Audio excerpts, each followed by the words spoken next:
बंगाल में छठे चरण का मतदान। क्या कहता है मतुआ हिंदुत्व और मुस्लिम वोटर का फैक्टर? बीजेपी ने इस बार क्या लगाया दांव पर?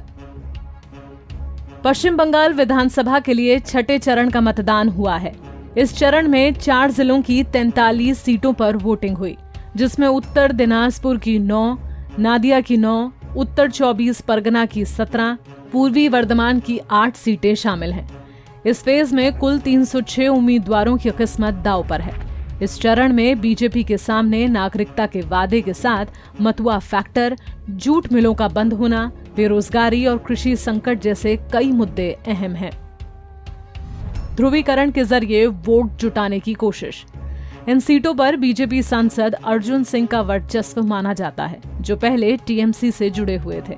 अर्जुन ने इन इलाकों में हिंदुत्व का राग छेड़कर ध्रुवीकरण की कोशिश की है, जहां मुस्लिम वोटर भी ठीक ठाक संख्या में हैं। पिछले 3 साल में इन इलाकों में राजनीति और सांप्रदायिक हिंसा भी देखने को मिली। क्या कहता है मतुआ वोटर का फैक्टर? इस फेज में मतुआ फैक्टर भी काफी खास है। बोनगांव उत्तर, बोनगांव दक्षिण, स्वरूपनगर, बागदा और कृष्णानगर दक्षिण में मतुआ काफी अहम है। राज्य में 30 लाख के करीब इनकी आबादी है और 30 से 40 विधानसभा सीटों के नतीजों में इनकी खास भूमिका भी मानी जाती है। बीजेपी ने जल्द ही सीएए के नियमों को ड्राफ्ट करने का वादा किया है, जबकि टीएमसी सीएए को लेकर नियम तय करने और मतुआ कॉलोनी को नियमित करने में हो रही देरी पर सवाल उठा रही है। चुनाव आयोग ने 72 घंटे पहले रोका प्रचार। बंगाल में कोरोना केस बढ़ने के कारण चुनाव आयोग ने प्रचार पर 72 घंटे पहले ही रोक लगा दी थी, लेकिन दोनों दलों बीजेपी और टीएमसी के प्रचार में कोई कमी नहीं देखने को मिली। बीजेपी की ओर से गृह मंत्री अमित शाह और राष्ट्रीय अध्यक्ष जेपी नड्डा ने बंगाल की बीजेपी यूनिट के साथ जमकर रैलियों और रोड शो में हिस्सा लिया। वहीं दूसरी ओर टीएमसी सुप्रीमो ममता बनर्जी और सांसद अभिषेक बनर्जी ने भी एक हफ्ते में करीब 35 जनसभाएं की।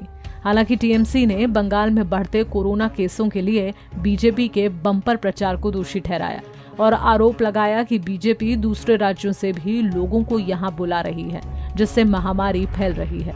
दरअसल टीएमसी की ओर से लगातार चुनाव आयोग से बाकी चरणों के मतदान को एक साथ कराने की अपील की गई, जबकि बीजेपी ने संवैधानिक दायित्व का हवाला देते हुए 8 चरणों में ही चुनाव कराने की वकालत की।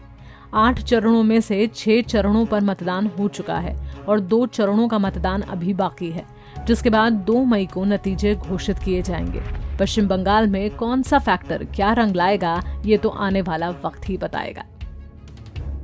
हमसे जुड़े रहने के लिए हमारे YouTube चैनल को सब्सक्राइब करें और नई वीडियो की नोटिफिकेशन के लिए बेल आइकॉन को दबाएं।